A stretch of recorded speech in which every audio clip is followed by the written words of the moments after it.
ஆண்டவராகிய இயேசு கிறிஸ்துவின் நாமத்தினாலே பிதாவாகிய தேவனே உம்முடைய சமூகத்தில் வருகிறோம். இப்பொழுதும் கர்த்தாவே, இந்த 2025 கடைசி மணித்துளிகளிலே நாங்கள் உம்முடைய வார்த்தையை மறுபடியுமாக கேட்க எங்களுக்கு கொடுத்த கிருபைக்காக நன்றி செலுத்துகிறோம். அடியனை மறைத்து தேவரீர் நீர் பேசும்படியாக ஜெபிக்கிறோம். ஆண்டவராகிய இயேசுவின் நாமத்தில் பிதாவே, ஆமென். வாசித்த பகுதியை மறுபடியுமாக வாசிக்கிறேன். மத்தேயு 24, 30, 31 வசனங்கள். அப்பொழுது மனுஷகுமாரனுடைய அடையாளம் வானத்தில் காணப்படும். அப்பொழுது மனுஷகுமாரன் வல்லமையோடும் மிகுந்த மகிமையோடும் வானத்தின் மேகங்கள் மேல் வருகிறதை பூமியில் உள்ள சகல கோத்திரத்தாரும் கண்டு புலம்புவார்கள். வலுவாய் தொனிக்கும் எக்கால சத்தத்தோடே அவர் தமது தூதர்களை அனுப்புவார். அவர்கள் அவரால் தெரிந்து கொள்ளப்பட்டவர்களை வானத்தின் ஒரு முனை முதற்கொண்டு மறுமுனை மட்டும் 4 திசைகளிலுமிருந்து கூட்டி சேர்ப்பார்கள். ஹல்லேலூயா. இந்த 2025 நாம் தேவனை துதிக்கும்படியான அநேக சமயங்கள் இருந்திருக்கிறது. ஹல்லேலூயா. ஆண்டவரை நன்றி பாராட்டும்படியான அநேக சூழ்நிலைகளை கர்த்தர் நமக்கு கொடுத்திருக்கிறார். அதே சமயங்களிலே நாம் அநேக போராட்டத்தின் வாயிலாக கடந்து போயிருக்கிறோம். அநேக கண்ணீரின் பாதைகளிலே கடந்து போயிருக்கிறோம். ஒவ்வொரு கண்ணீரின் பாதைக்கும் தேவனுடைய துடைக்கிற கரமும் நம்மை ஆறுதல் செய்கிற தேவ அன்பும் நமக்கு போதுமானதாக இருந்திருக்கிறது. ஹல்லேலூயா. நம்முடைய ஒவ்வொரு போராட்டத்திலும் தேவனுடைய பலன் நமக்கு போதுமானதாக இருந்திருக்கிறது. நமக்கு வந்த ஒவ்வொரு சோதனைகளிலும் தேவன் அதை தாங்கிக் கொள்ள பலத்தை கொடுத்திருக்கிறார். அதிலிருந்து தப்பிச் செல்ல தேவன் நமக்கு வழியை செய்திருக்கிறார். ஹல்லேலூயா. நாம் அநேக வேளைகளிலே மனமடிவாய் இருந்த வேளையிலே தேவன் தம்முடைய பிரசன்னத்தினாலே நம்முடைய மனமடிவிலிருந்து நம்மை தூக்கி எடுத்திருக்கிறார். நாம் கடந்து போன கடினமான பாதைகளிலே தேவன் தம்முடைய பிரசன்னத்தினாலே நம்மை வழி நடத்தி இருக்கிறார். அநேக வேளைகளிலே நாம் மனமுடைந்து போன சமயங்களிலே தேவனுடைய தாங்கி எழுப்புகிற கரம் நம்மோடு கூட இருந்திருக்கிறது. ஆமென். நாம் சுகவீனப்பட்ட போதிலே தேவன் நமக்கு சுகத்தை தந்திருக்கிறார். நாம் கண்ணீரோடு யாரையாவது இழந்து தவித்த பொழுது, நம்முடைய சொந்தங்கள் பந்தங்களை சில வேளைகள் நாம் இழந்திருக்கும் பொழுது தம்முடைய தேறுதலை அவர் கொடுத்திருக்கிறார். ஒவ்வொரு வருஷமும் தேவனுடைய அன்பும் அரவணைப்பும் கிருபையும் பாதுகாப்பும் பராமரிப்பும் போஷிப்பும் வழி நடத்துதலும் சுகமும் தேவனுடைய பலனும் கிருபையும் நமக்கு இருந்திருக்கிறது. ஹல்லேலூயா. அதே போல இந்த 2025 தேவன் நம்முடைய எல்லா நாட்களிலும் எல்லா சூழ்நிலைகளிலும் எல்லா சவால்களிலும் தேவன் நமக்கு உதவி செய்திருக்கிறார். தேவன் நம்மை தனியாக விடவில்லை. ஒவ்வொரு வருஷம் கடந்து போகும் பொழுதும் ஒரு புது வருஷத்தை நாம் உற்சாகமாக அல்லது சந்தோஷமாக வரவேற்கிறோம். ஒரு வருஷம் முடிவு என்பது தேவன் ஒரு ஆங்கிலத்தில் சொல்லணும்னா when we are at the end of the rope, நிறைய வேளையில் நாம் நினைக்கிறோம் that is the end of the hope. அதாவது நான் கடைசியில் வந்துட்டேன் ஆண்டவரே, எனக்கு இதுக்கு அடுத்து என்ன செய்யணும்னு தெரியல என்று நம்பிக்கையில்லாத சூழ்நிலைகள் எல்லாம் வரும்பொழுது கூட தேவன் நமது நம்பிக்கையாக இருந்திருக்கிறார். ஹல்லேலூயா. அதே போலவே இந்த வருஷத்தின் கடைசி முடிவில் வரும்பொழுது ஒருவேளை நாம் நினைக்கலாம், இந்த வருஷம் முடிய போது, அடுத்த வருஷம் எப்படி இருக்க போதோ, இப்படியெல்லாம் நாம் நம்பிக்கையின் விளிம்புக்கு தள்ளப்படும் பொழுது கர்த்தருடைய கரம் நம்மை தாங்கி இருக்கிறது. ஹல்லேலூயா.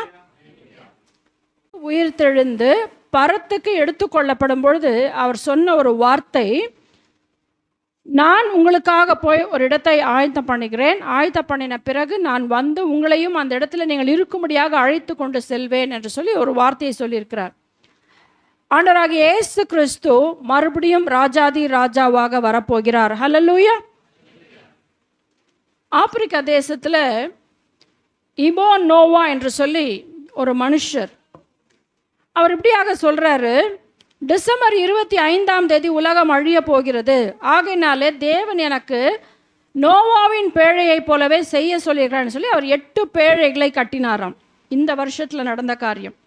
அந்த 8 பேழைக்குள்ளே யாரெல்லாம் வந்து சேர்ந்து விடுகிறீர்களோ அவர்களெல்லாம் மறுபடியும் வரப்போகிற அழிவுக்கு காக்கப்படுவீர்கள் என்று ஆண்டவர் எனக்கு சொல்லியிருக்கிறார் என்று சொல்லி ஒரு திரள் கூட்ட மக்கள் அவருடைய நோக்கி ஓடி அந்த எப்படியாவது அந்த நோவாவுடைய அந்த ஏபோ நோவாவுடைய பேழையில் போய் நுழைந்து விட வேண்டும் என்று சொல்லி அநேகர் அதுக்குள்ளே போய் என்ன செய்தார்களாம், போனார்கள். ஆனால் உலகம் அழியவில்லை. ஹல்லேலூயா. இயேசு கிறிஸ்து வரவில்லை. இதை ஏன் சொல்கிறேன்னு சொன்னால், ஆண்டவருடைய வார்த்தை சொல்லுகிறது, ஆண்டவராகிய இயேசு கிறிஸ்துடைய 2ஆம் வருகை நிச்சயமாக இருக்கும். ஆனால் அவர் இங்கே வந்து விட்டார், இன்றைக்கு வருகிறார், இந்த நேரத்தில் வருகிறார், இப்பொழுது வரப்போகிறார் என்று சொல்லக்கூடிய கள்ள தீர்க்கதரிசிகளுக்கு எச்சரிக்கையாயிருங்கள். ஹல்லேலூயா. 2025 முடிகிற இந்த நாட்களிலே, இந்த நேர துளிகளிலே தேவனுடைய வார்த்தை சொல்லுகிறது, மனுஷகுமாரனுடைய அடையாளம் வானத்தில் காணப்படும். அப்பொழுது மனுஷகுமாரன் வல்லமையோடும் மிகுந்த மகிமையோடும் வானத்தின் மேகங்கள் மேல் வருகிறதை பூமியில் உள்ள சகல கோத்திரத்தாரும் கண்டு புலம்புவார்கள். ஹல்லேலூயா. ஆண்டவராகிய இயேசு கிறிஸ்து வருவதை பார்த்து எல்லாரும் என்ன செய்யணும், சந்தோஷப்படணும். ஆனால் சகல கோத்திரத்தாரும் என்ன செய்வார்களாம், கண்டு புலம்புவார்கள். அப்போ நம்ம புலம்புகிற கூட்டத்தில் 2025 இருக்கிறோமா, அல்லது அவருடைய வருகையிலே சந்தோஷத்தின் கூட்டத்திலே இருக்கிறோமா என்று சொல்லி இந்த வருஷத்தின் கடைசி மணித்துளிகளிலே நம்மை ஆராய்ந்து பார்க்க தேவன் நம்மை அழைக்கிறார். Do we belong to the group that will cry out in fear? பயத்தோடு நடுக்கத்தோடு ஐயோ இயேசு வந்து விட்டாரே என்று புலம்புகிற கூட்டத்தோடு இருப்போமா, அல்லது இயேசு கிறிஸ்து வந்து விட்டார், என் தேவன் என்னை எடுத்துக்கொண்டு போக வந்து விட்டார் என்று சொல்லி சந்தோஷத்தோடு கூட இருப்போமா? ஆண்டவருடைய வார்த்தை சொல்லுகிறது, வலுவாய் தொனிக்கும் எக்கால சத்தம். God will come with signs. அவர் அடையாளங்களோடு வருவார். வானத்திலே அடையாளம் காணப்படும். வல்லமையோடு வருவார், மகிமையோடு வருவார், வானங்களின் மேல் வருவார். அது மட்டுமல்ல, வலுவாய் தொனிக்கும் எக்கால சத்தம். He will come with the sound of trumpets. அவர் மிகுந்த அந்த ட்ரம்பட் இருக்கு இல்லையா, அந்த சத்தம் வானத்தில் தொனிக்குமா. அது மட்டுமல்ல, அவர் தம்முடைய தூதர்களை அனுப்புவார். ஹல்லேலூயா. எதற்காக தூதர்களை அனுப்புவார்? அவரால் தெரிந்து கொள்ளப்பட்டவர்களை வானத்தின் ஒரு முனை முதற்கொண்டு மறுமுனை மட்டும் 4 திசைகளிலிருந்தும் அந்த தூதர்கள் கூட்டி சேர்ப்பார்கள். ஹல்லேலூயா. தேவனால் தெரிந்து கொள்ளப்பட்டவர்கள் தேவனுடைய சபையில் இருக்கிறோம், தேவ பிள்ளைகளாக இருக்கிறோம். நாம் எல்லாரையும் ஆண்டவர் என்ன செய்வாராம், தம்முடைய தூதர்கள் மூலமாக அவருடைய சமூகத்துக்கு கூட்டி சேர்ப்பார். ஹல்லேலூயா. இப்போ 2 விதமான கூட்டம், ஒன்று புலம்புகிற கூட்டம், ஒன்று தூதர்களால் கூட்டி சேர்க்கப்படுகிற கூட்டம். 2025 முடிவிலே நாம் எந்த கூட்டத்தில் இருக்கிறோம்? தேவனுடைய எக்கால சத்தம் எந்த வேளையில் வேண்டுமாலும் துடிக்கும். He will come like a thief என்று வேதவசனம் சொல்லுகிறது. திருடன் வருகிற விதமாய் அவர் வருவாராம். அவர் எப்போ வரார் என்று சொல்லி பிதாவை தவிர ஆண்டவராகிய இயேசு கிறிஸ்துவுக்கு கூட தெரியாதான். வரப்போகிறவர் ஆண்டவராகிய இயேசு கிறிஸ்து, ஆனால் அவருக்கு கூட எப்போ வராருன்னு தெரியாதான். எப்போ பிதா சொல்கிறாரோ அப்போ தான் அவர் வருவார். இயேசு கிறிஸ்துவுக்கே அவர் எப்பொழுது 2ஆவதாக வரப்போகிறார் என்று தெரியாது. ஆகையினாலே யாராவது இயேசு கிறிஸ்து இங்கே வருகிறார் அங்கே வருகிறார் என்று சொன்னால், அப்படிப்பட்ட கள்ள உபதேசங்களுக்கும் கள்ள தீர்க்கதரிசிகளுக்கும் நீங்கள் எச்சரிக்கையாக இருங்கள் என்று சொல்லி 2025 வருஷங்களுக்கு முன்பாக சிலுவையில் அறையப்படும் முன்பாக ஆண்டவராகிய இயேசு கிறிஸ்து தம்முடைய சீஷர்களுக்கு சொன்ன அதே எச்சரிப்பின் சத்தம் இந்த 2025 வருடத்தின் கடைசியிலே தேவன் நமக்கு கொடுக்கிற சத்தமாக இருக்கிறது. ஹல்லேலூயா. இப்போ 2025 நம்மை பாதுகாத்து வந்த தேவன், நம்மை வழி நடத்தி வந்த தேவன், நம்மை பராமரித்து போஷித்து வந்த தேவன், நம்மை ஆத்துமாவை தேற்றினவர், நம்மை தீங்கிலிருந்து காப்பாற்றினவர், நம்மை பொல்லாப்பிலிருந்து விலக்கினவர், எல்லா விதமான பாழ்கடிப்பிலிருந்து நம்மை விலக்கின தேவன், அவர் ராஜாதி ராஜாவாக வருகிற அந்த நாளிலே தூதர்கள் நம்மை எல்லாரையும் அவருடைய சமூகத்திலே கூட்டி சேர்க்கும்படியான ஒரு ஸ்லாக்கியத்தை வைத்திருக்கிறார். ஹல்லேலூயா.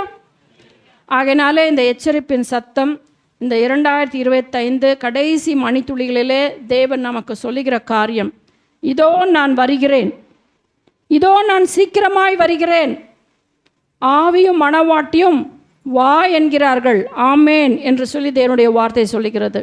ஆகையினால ஆண்டவராகிய இயேசு கிறிஸ்து மறுபடியும் வரப்போகிறார்.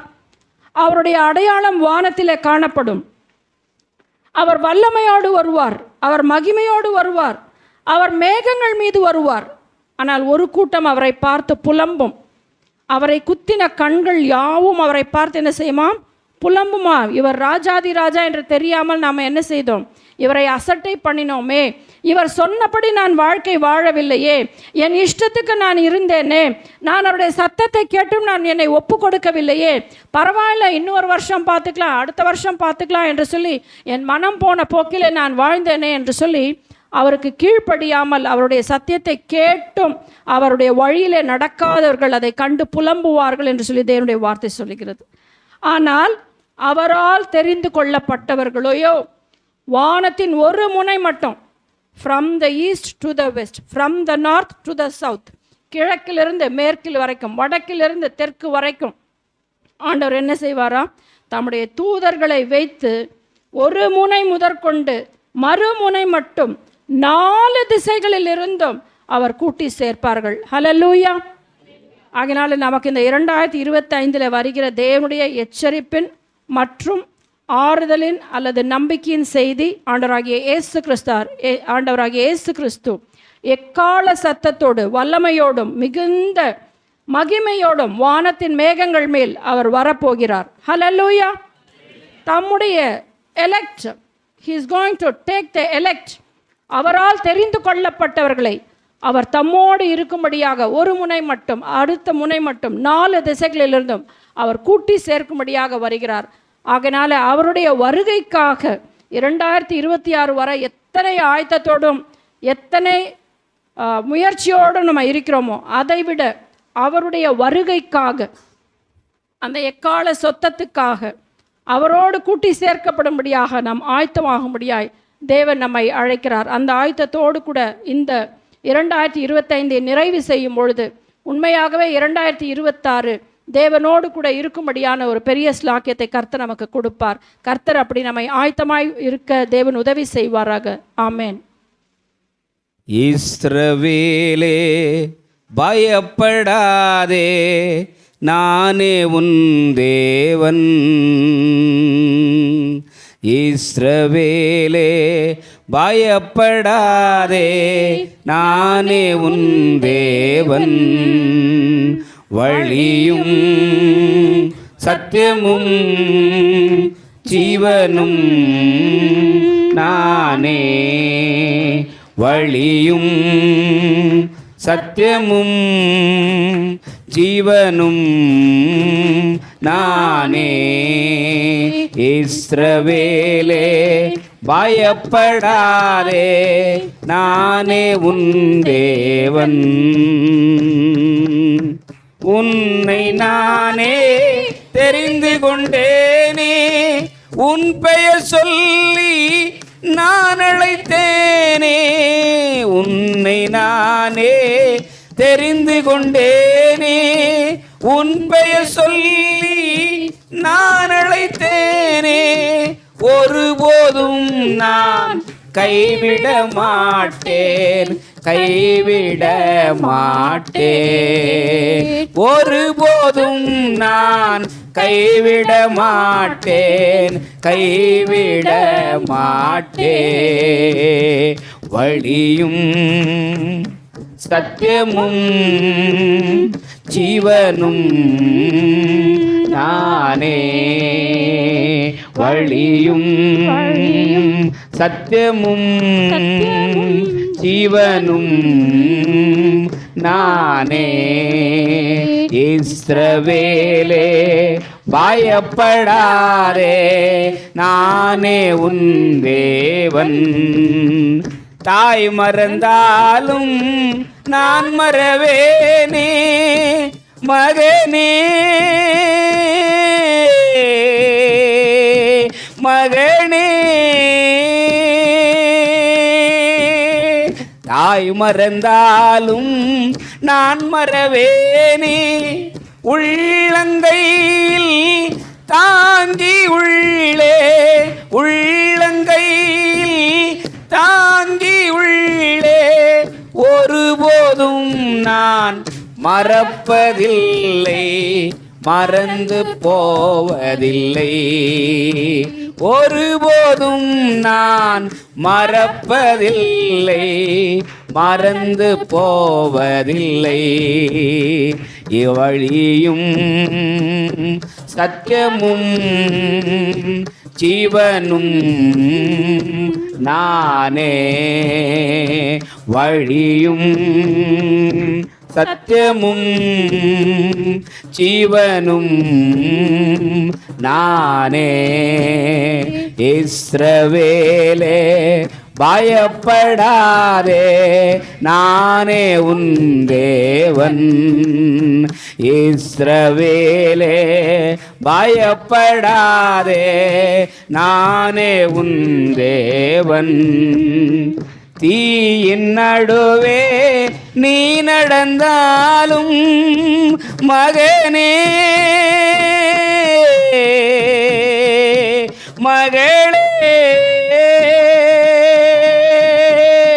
தீயின் நடுவே நீ நடந்தாலும் எரிந்து நீயும் போக மாட்டாய் எரிந்து நீயும் போக மாட்டாய் ஆறுகளை நீ கடக்கும் போதும் மூழ்கி போக மாட்டாய் ஆறுகளை நீ கடக்கும் போதும் மூழ்கி போக மாட்டாய் வழியும் சத்தியமும் ஜீவனும் நானே வழியும் சத்தியமும் ஜீவனும் நானே இஸ்ரவேலே பயப்படாதே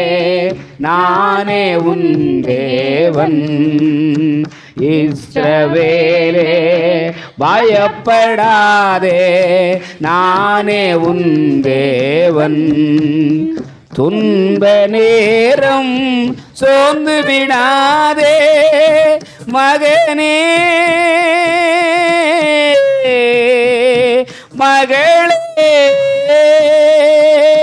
துன்ப நேரம் சோர்ந்து விடாதே ஜீவ கிரீடம் உனக்கு தருவே ஜீவ கிரீடம் உனக்கு தருவே சீக்கிரம் வருவேன் அழைத்து செல்வேன் எழுந்து ஒளி வீசு சீக்கிரம் வருவேன் அழைத்து செல்வேன் எழுந்து ஒளி வீசு வழியும் சத்தியமும் ஜீவனும் நானே வழியும் சத்தியமும் ஜீவனும் நானே இஸ்ரவேலே பயப்படாதே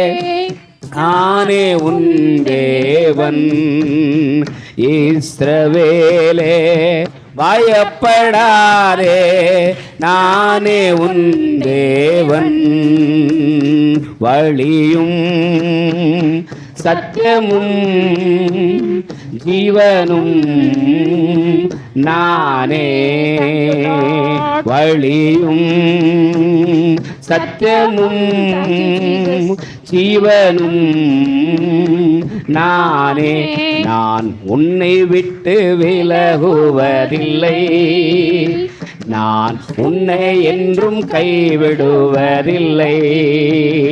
நான் உன்னை விட்டு விலகுவதில்லை. நான் உன்னை என்றும் கைவிடுவதில்லை. நான் உன்னை காண்கின்ற தேவன், கண்மணி போல் உன்னை காப்பே. நான் உன்னை விட்டு விலகுவதில்லை. நான் உன்னை என்றும் கைவிடுவதில்லை. பயப்படாதே நீ மனமே, நான் காத்திடுவேன் உன்னை தினமே. பயப்படாதே நீ மனமே, நான் காத்திடுவேன் உன்னை தினமே. அற்புதங்கள் நான் செய்திடுவே, அற்புதங்கள் நான் செய்திடுவேன். உன்னை அதிசயமாய் நான் நடத்திடுவே, உன்னை அதிசயமாய் நான் நடத்திடுவே. நான் உன்னை விட்டு விலகுவதில்லை. நான் உன்னை என்றும் கைவிடுவதில்லை. நான் உன்னை விட்டு விலகுவதில்லை. நான் உன்னை என்றும் கைவிடுவதில்லை. திகையாதே கலங்காதே மனமே, நான் உன்னுடன் இருக்க பயமே.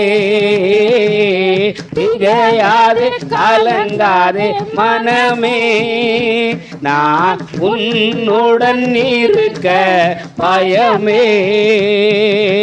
கண்ணீர் யாவையும் துடைத்திடுவேன், கண்ணீர் யாவையும் துடைத்திடுவேன். உன் கவலைகள் யாவையும் போக்கிடுவே, உன் கவலைகள் யாவையும் போக்கிடுவே.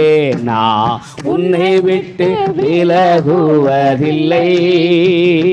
நான் உன்னை என்றும் கைவிடுவதில்லை. நான் உன்னை விட்டு விலகுவதில்லை. நான் உன்னை என்றும் கைவிடுவதில்லை. அனுதினம் என்னை தேடிடுவாய், நான் அழித்தேடும் பலனை பெற்றிடுவாய். அனுதினம் என்னை தேடிடுவாய், நான் அழித்தேடும் பலனை பெற்றிடுவாய். அத்திமரம் போல் செழித்திடுவாய், அத்திமரம் போல் செழித்திடுவாய். நான் ஆசையாய் உன்ன கனி கொடுப்பாய், ஆசையாய் உன்ன கனி கொடுப்பாய். உன்னை விட்டு விலகுவதில்லை. நான் உன்னை என்றும் கைவிடுவதில்லை. நான் உன்னை விட்டு விலகுவதில்லை. நான் உன்னை என்றும் கைவிடுவதில்லை. அன்பு கூறுவே இன்னும் அதிகமாய் ஆராதிப்பே, இன்னும் ஆர்வமாய் அன்பு கோருவே. இன்னும் அதிகமாய் ஆராதிப்பே, இன்னும் ஆர்வமாய் உம்மை முழு உள்ளத்தோடு ஆராதிப்பே. முழு பலத்தோடு அன்பு கூறுவே. ஆராதனை ஆராதனை ஆராதனை ஆராதனை ஆராதனை ஆராதனை ஆராதனை ஆராதனை. எபனேசரே எபினேசரே இதுவரையில் உதவி நீரே. எபினேசரே எபினேசரே இதுவரையில் உதவி நீரே. இதுவரையில் உதவி நீரே. உம்மை முழு உள்ளத்தோடு ஆராதிப்பே, முழு பலத்தோடு அன்பு கூறுவே. ஆராதனை ஆராதனை ஆராதனை ஆராதனை. ஆத்துமாவே நன்றி சொல்லு, முழு உள்ளத்தோடு. என் ஆத்துமாவே நன்றி சொல்லு, முழு உள்ளத்தோடு. கர்த்தர் செய்த நன்மைகளை ஒரு நாளும் மறவாதே. கர்த்தர் செய்த நன்மைகளை ஒரு நாளும் மறவாதே. ஆத்துமாவே நன்றி சொல்லு, முழு உள்ளத்தோடு. குற்றங்களை மன்னித்தாரே, நோய்களை நீக்கினாரே. குற்றங்களை மன்னித்தாரே, நோய்களை நீக்கினாரே. படுகொடி நின்று மீட்டாரே, ஜீவனை மீட்டாரே. படுகொடி நின்று மீட்டாரே, ஜீவனை மீட்டாரே. ஆத்துமாவே நன்றி சொல்லு, முழு உள்ளத்தோடு. ஆத்துமாவே நன்றி சொல்லு, முழு உள்ளத்தோடு. கர்த்தர் செய்த நன்மைகளை ஒரு நாளும் மறவாதே. கர்த்தர் செய்த நன்மைகளை ஒரு நாளும் மறவாதே. கிருபை இரக்கங்களா மணிமூடி சூட்டுகின்றார். கிருபை இரக்கங்களால் மணிமூடி சூட்டுகின்றார். வாழ்நாளெல்லாம் நன்மைகளால் திருப்தியாக்குகின்றார். வாழ்நாளெல்லாம் நன்மைகளால் திருப்தியாக்குகின்றார். ஆத்துமாவே நன்றி சொல்லு, முழு உள்ளத்தோடு. ஆத்துமாவே நன்றி சொல்லு, முழு உள்ளத்தோடு. கர்த்தர் செய்த நன்மைகளை எல்லாம் கைது சொல்லுங்க, எல்லாம் கரணத்துல. கர்த்தர் செய்த நன்மைகளை ஒரு நாளும் மறவாதே. கர்த்தர் செய்த நன்மைகளை ஒரு நாளும் மறவாதே. ஆராதனை ஆராதனை துதி ஆராதனை ஆராதனை ஆராதனை ஆராதனை துதி ஆராதனை ஆராதனை. காலையிலும் மாலையிலும் ஆராதனை அப்பாவுக்கு. காலையிலும் மாலையிலும் ஆராதனை அப்பாவுக்கு. தூய ஆவியே உமக்கு ஆராதனை. துணையாளரே உமக்கு ஆராதனை. தூய ஆவியே உமக்கு ஆராதனை. துணையாளரே உமக்கு ஆராதனை. வானபிதாவே உமக்கு ஆராதனை. வழிகாட்டியே உமக்கு ஆராதனை. வானபிதாவே உமக்கு ஆராதனை. வழிகாட்டியே உமக்கு ஆராதனை. ஆராதனை நாயகன் நீரே நீரே. ஆராதனை வேந்தரும் நீரே. எல்லாம் கை சொல்லுங்க. ஆராதனை நாயக நீரே நீரே. ஆராதனை வேந்தரும் நீரே. ஆயுள் முடியும் வரை உம்மை தொழுதிடுவே. ஆயுள் முடியும் வரை உம்மை தொழுதிடுவே.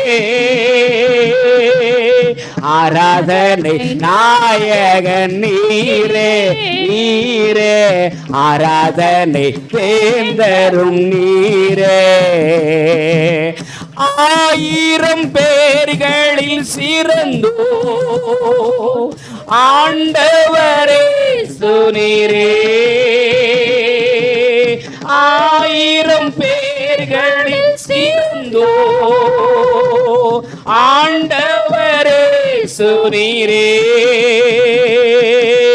விடு வெள்ளியே எந்த பிரியம் நீரே. என்றென்றும் தொழுதிடுவே.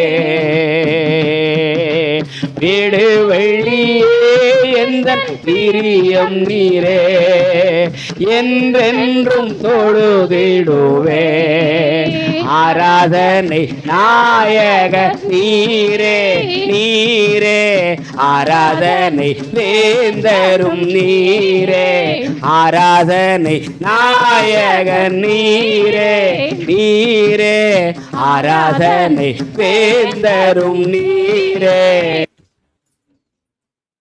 எல்லாருக்கும் ஆண்டவரும் இரட்சகருமாகிய இயேசு கிறிஸ்துவின் நாமத்தில் ஹாப்பி நியூ இயர். பக்கத்தில் கை குலுக்கி சொல்லுங்க. புது வருஷ வாழ்த்துக்களை தெரிவித்துக் கொள்கிறேன். சொல்லுங்க, நீ ஆசீர்வாதமா இருப்பா. கை குலு சொல்லுங்க, நீ ஆசீர்வாதமா இருப்ப. கர்த்தர் உன்னை ஆசீர்வதிப்பார். ஆண்டவருடைய வார்த்தை சொல்கிற, உன்னை ஆசீர்வதிக்கவே ஆசீர்வதித்து உன்னை பெருகவே பெருக செய்வேன். ஹல்லேலூயா. அந்த காலவெளியில் ஆண்டவருடைய நாமத்தில் உங்களை நான் வாழ்த்துகின்றேன், ஆசீர்வதிக்கின்றேன். ஹல்லேலூயா. இந்த வருஷத்துக்குண்டான ஒரு வாக்குத்தத்த வசனம். எல்லாரும் பைபிள் கொண்டு வந்துருங்க. பைபிளை திறந்து வாசிங்க. எழுந்துட்டு வாசிக்கலாம். வாக்குத்தத்த வசனம் கடைசியாக நம்ம பார்க்க போகிறோம். இந்த வருஷத்துக்குண்டான வாக்குத்தத்த வசனம் ரூத்துக்கு எழுதின புஸ்தகம் 3ஆம் அதிகாரம் 11ஆம் வசனத்தை வாசிக்க பார்க்கலாம். சொல்லப்பட்ட வார்த்தை, மகளே நீ பயப்படாதே, உனக்கு வேண்டியபடியெல்லாம் செய்வேன். நீ குணசாலி என்பதை என் ஜனமாகிய ஊரெல்லாரும் அறிவார்கள். அல்லேலூயா. சொல்லுங்க, அல்லேலூயா. பயப்படாதே, உனக்கு வேண்டியபடியெல்லாம் செய்வேன். நீ குணசாலி என்பதை என் ஜனமாகிய ஊரெல்லாம் அறிவார்கள். இன்றைய மாதத்துக்குரிய இந்த வருஷத்துக்குண்டான வாக்குத்தத்தம், ஆண்டவர் உங்களுக்கு வேண்டியவளெல்லாம் செய்வார். எத்தனை பேர் நம்புறீங்க? சொல்லுங்க, கை குலுக்கி சொல்லுங்க, கை தூக்கி சொல்லுங்க, எனக்கு வேண்டியதெல்லாம் செய்வார். இப்போ கேளுங்க, நான் உனக்கு என்ன செய்ய வேண்டும் என ஆண்டவர் கேட்டால், பக்தா உன் பக்திக்கு மெச்சினேன். கார் வேணும், பங்களா வேணும், ஊடு வேணும், இல்லை உட்காரலாம்.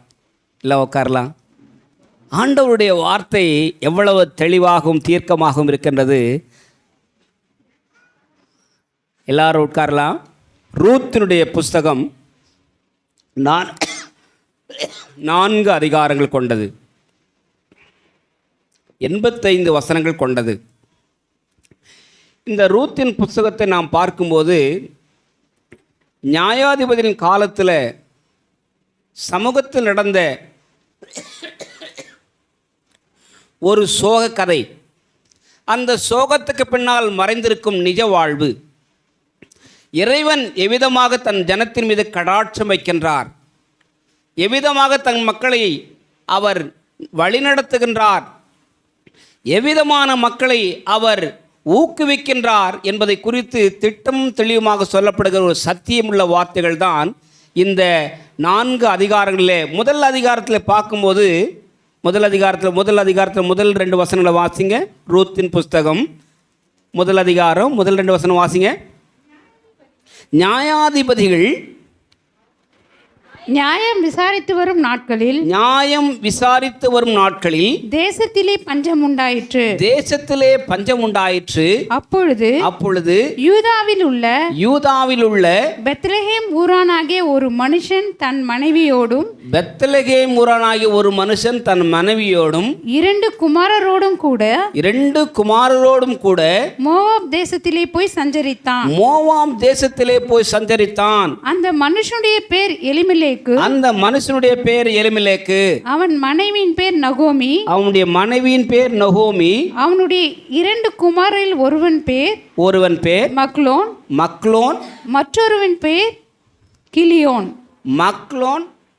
எல்லாம் மனப்பாடம் வச்சிங்க. மக்லோன், கிலியோன் 2 புதல்வர்கள். இப்போ உட்காருமா. நகோமுடைய கணவர் இறந்து விட்டார், அவருடைய 2 பிள்ளைகளும் இறந்து விட்டார்கள். பெத்தேலிருந்து புறப்பட்டு அவர்கள் மோவாப் தேசத்துக்கு போகிறார்கள். மோவாப் தேசத்திலே அவர்கள் சென்றபோது 2 மக்லோன், கிலியோன் இருவருக்கும் திருமணம் நடக்கின்றது. 10 வருட காலங்கள் அந்த குடும்பம் நல்ல ஆரோக்கியமான சூழல் இருந்தது. இங்கே பஞ்சம் என்று தஞ்சம் தேடி சென்றார்கள். அங்கே அவர்களுக்கு காத்திருந்தது என்ன? ஆபத்து, மரணம். 3 பேர் பலி கொடுத்தார்கள். பிரச்சனை, ஸ்டார்டிங் ட்ரபிள், ஆரம்பமே தகராறு.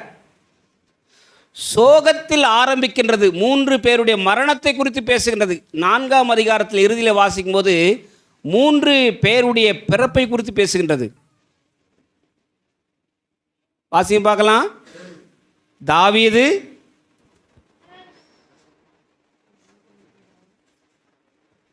கடைசி பகுதியில் 4ஆம் அதிகாரத்தில் வாசிக்கும் போது தாவீதின் அப்பா, தாவீதுடைய அப்பாவுடைய அப்பா, அவருடைய பிறப்பை குறித்து ஈசாய் குறித்து பேசுகிறது.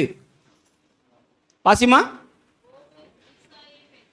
ஓபேத் ஈசாயை பெற்றான், ஈசாய் தாவீதை பெற்றான். இந்த ஓபேத்துக்கு தகப்பன் யாரனா? போவாஸ். இந்த 3 நபர்களும் இங்கே அழிவை பார்க்கின்றோம், மரணத்தை பார்க்கின்றோம், அங்கே பிறப்பை பார்க்கின்றோம். சோகத்தில் ஆரம்பித்து சந்தோஷத்தில் நிறைவு செய்கின்றது. கையை தட்டி கத்த சோத்திரம் பண்ணுங்க. அல்லேலூயா. இந்த காலை வேளையில் ஒரு வாழ்க்கை, நேற்று வர வாழ்க்கை சோகத்தில் இருந்திருக்கலாம். ஆண்டவருடைய வார்த்தையினால உங்கள் சோகங்கள் மாறும், சோதனைகள் மாறும், சோர்வுகள் மாறும். ஆண்டவர் புது வழியை திறப்பார். அல்லேலூயா. புது மகிழ்ச்சியை தருவார். அல்லேலூயா. புது நன்மையை தருவார். அல்லேலூயா. இந்த மோவாபியர்கள் ரூத் மோவாப் தேசத்தில் வராங்க. ஆனால் மோவாபியர்கள் இஸ்ரவேலருக்கு எதிரானவர்கள். அவர்கள் இஸ்ரவேலரோடு சம்பந்தம் கலவாதவர்கள். வேதாகமத்தில் 2 பகுதியில் நம்ம வாசிக்கின்றோம். மோவாபியர்களை குறித்து நம்ம வாசிக்கும் போது ரூத்தை நம்ம படிக்கணும்னு சொன்னால், ரூத்தை பற்றி தெரிஞ்சுக்கணும்னு சொன்னால் அவருடைய பேக்ரவுண்ட், பின்னணி என்ன என்பதை நாம் தெரிந்து கொள்ள வேண்டியது அவசியமாக இருக்கிறது. உபாகமும் 2ஆம் அதிகாரம் 9ஆம் வசனம். ஒருத்தர் எடுத்தவங்க வாசி பார்க்கலாம். உபாகம் 2ஆம் அதிகாரம் 9ஆம் வசனம். 26 29 வரை கூட வாசிக்கலாம். மோவாபிய ஜனத்தை குறித்து இங்கே ஏற்கனவே எழுதப்பட்ட சங்கதி வாசிங்கம்மா. அப்பொழுது கர்த்தர் என்னை நோக்கி நீ மோவாபை மோவாபியரை வருத்தப்படுத்தாமலும் அவர்களோடு கூட போர் செய்யாமலும் இரு. அவர்கள் தேசத்தில் உனக்கு ஒன்றும் சுதந்திரமாக கொடு. உனக்கு அவங்க நிலத்துல நான் ஒன்றும் கொடுக்க மாட்டேன்னு சொல்லிட்டார். ஆர் என்னும் பட்டணத்தின் சீமையை லோத் புத்திரருக்கு சுதந்திரமாக கொடுத்தேன். அது இந்த மோவாபியர்கள் யார்? ரோத்தின் வம்ச வழி வந்தவர்கள். அதை நான் அவளுக்கு சொந்தமாக கொடுத்து விட்டேன். ஆனபடினாலே நீர் அவர்களோடு கூட சண்டையிட வேண்டாம், அவர்களோடு கூட நீங்கள் தகராறு செய்ய வேண்டாம். அந்த வழியே நீங்கள் புறப்பட்டு போகும்போது கூட கானான் தேசத்து உனக்கு சுதந்திரிக்கு போகும்போது அந்த வழியே நீங்கள் போகும்போது அவருடைய உடைமைகளை நீங்கள் சேதப்படுத்தாதிருங்கள். நீங்கள் தண்ணீர் கொள்ள வேண்டுமானால் பணம் கொடுத்து வாங்கி அதை பெற்றுக்கொள்ளுங்கள் என்று சொல்லி ஆண்டவர் அவர்களுக்கு இஸ்ரவேல் மக்களை கட்டளையிட்டிருந்தார். 26:2-26. அப்பொழுது நான்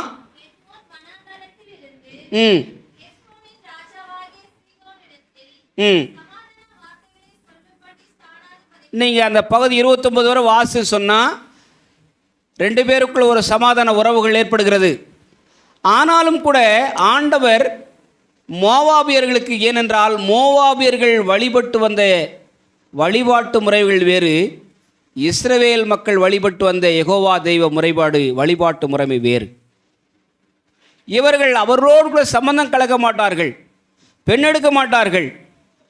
ஆனால் வேதம் சொல்கிறது ஆண்டவர் ரூத்தை அந்த பட்டணத்திலிருந்து, அந்த இனத்திலிருந்து, அந்த ஜாதியிலிருந்து தன்னுடைய சித்தத்தை, தன்னுடைய திட்டத்தை நிறைவேற்றுவதற்காக ஆண்டவர் அவளை மீட்டெடுக்கிறார். கையை தட்டி கர்த்தரை ஸ்தோத்திரம் பண்ணுங்க. ஹல்லேலூயா.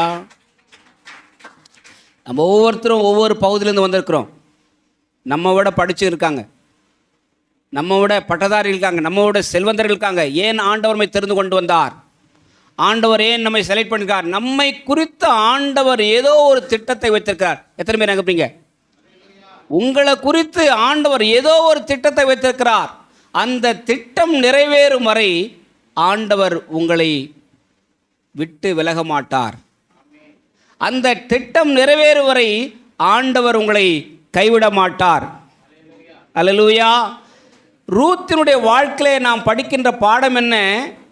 சோகத்துக்கு பின்னாலே பிரியமானவர்களே ஒரு வெற்றி உண்டு, வாழ்வு உண்டு, மகிழ்ச்சி உண்டு, நிம்மதி உண்டு, அமைதி உண்டு என்பதை குறித்து நாம் பார்க்கின்றோம்.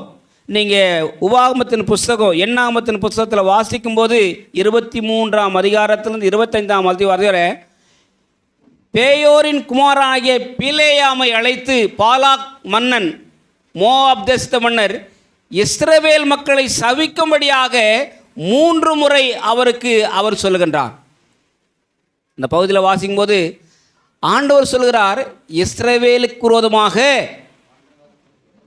மந்திரம் பலிக்காது, யாக்கோப்பு விரோதமாக சூனியம் ஆக்டிவேட் ஆகாது. சொல்ல கை தூக்கி சொல்லுங்க. மந்திரம் பலிக்காது, நம்ம பாஷையில் பாட்சா பலிக்காது, சூனியம் பலிக்காது. காண்டாம் மிருகத்து கொத்த பலன் அவர்களுக்குள்ள எத்தனை பேர் சொல்ல முடியும்? எனக்குள்ள பலன் இருக்குது. அப்போஸ்தலனாகிய பவுல் சொல்றாரு, என்னை பலப்படுத்துகிற இயேசு கிறிஸ்துவினாலே. சொல்லுங்களேன், காலையில் சீக்கிரம் தூக்கம் போட்டோம். அல்லேலூயா. என்னை பலப்படுத்துகிற இயேசு கிறிஸ்துவினாலே எல்லாவற்றையும் செய்ய எனக்கு பலன் உண்டு. ஆண்டவர் அவளுக்கு சக்தியை கொடுத்திருந்தார், பலனை கொடுத்திருந்தார்.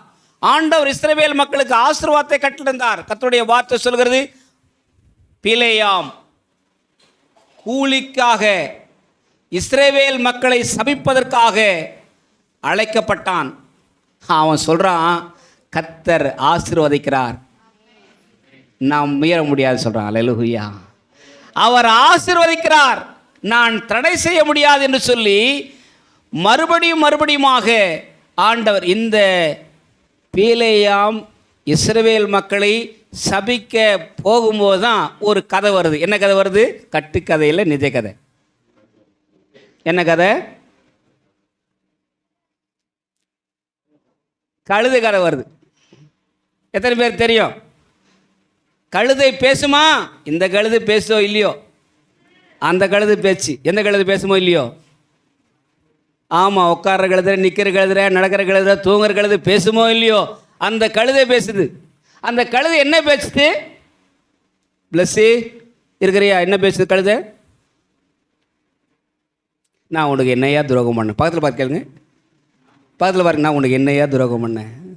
அடிச்சுனா, உதைச்சுனா, திட்டன்னா, உனக்கு விரோதமாக நான் என்னதான் பண்ணேன்? என்னை போட்டு அடி அடின்னு அடிக்கிறியே.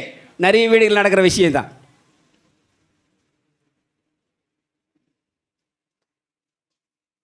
அப்போது அந்த கழுதை என்ன சொல்லிச்சான்? நான் இதுவரை உனக்கு துரோகம் பண்ணல, உனக்கு நான் தீமை செய்யலை. தேவ தூதனானவர் எனக்கு முன்பாக உன்னை கொல்ல நினைத்தார், உன் பாதுகாப்புக்காக நான் வழி விலகி சென்றேன். அல்லேலூயா சொல்லுங்க, அல்லேலூயா.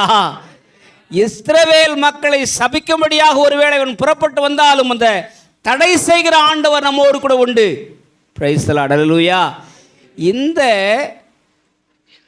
இனவெறி, மதவெறி இல்லையா, கடவுள் வெறி பிடிச்ச மக்கள் மத்தியில் இஸ்ரவேல் மக்களுக்கு விரோதமாக எழும்ப அப்படிப்பட்ட எதிரிகள் மத்தியில் ஆண்டவர் பாருங்க ஒரு நல்ல மகளை வைத்திருந்தார். அவள் பெயர்தான் ரூத். ரூத் என்று சொன்னால் ஃப்ரெண்ட் அல்லது ஃப்ரெண்ட்ஷிப், நட்பு, நட்புறவு, ஐக்கியம். எத்தனை பேர் நீங்கள் நட்பாக இருக்கிறீங்க? இன்னைக்கு காலையில் ஒரு பிரதிஷ்டையோடு கூட வெளியே போகலாம். ஏகப்பட்ட பிரதிஷ்டை பண்ணியிருப்பீங்க, ஏகப்பட்ட பொருத்தனை பண்ணியிருப்பீங்க. இப்போ ஒரு பிரதிஷ்டையோடு பண்ணுங்கள். எங்கள் வீட்டில் நான் நட்பாக இருப்பேன். சொல்லுங்கள், நல்ல எங்கள் வீட்டில் நான் நட்பாக இருப்பேன். ஒருவரோடு கொள்வர், குடும்ப உறவுகளில் இல்லையா, நம்முடைய சொந்த பந்தங்களில் நம் நட்புறவை நாம் காப்பாற்றுவோம். பிரியமானவர்களே, அருமையானவர்களே, இங்கே நாம் பார்க்கின்றோம் இந்த 4 அதிகாரங்களிலே குறிப்பாக அருமையான மகள் ரூத்தை குறித்து பேசப்பட்ட சத்தியம் என்ன? ரூத் என்பவள் இயேசு கிறிஸ்துவின் வம்ச வழியிலே வரக்கூடியவளாக இருக்கின்றாள். ஆண்டவருக்கு பேர் இன்றைக்கும் தாவீதின் குமாரனே, தாவீதின் குமாரனே. தாவீதின் குமாரனாகிய இயேசு கிறிஸ்துவானவர் இந்த ரூத் போவாஸ் வம்ச வழியிலே பிறந்ததாக சத்தியம் சொல்கின்றது. அல்லேலூயா. இவள் ரூத்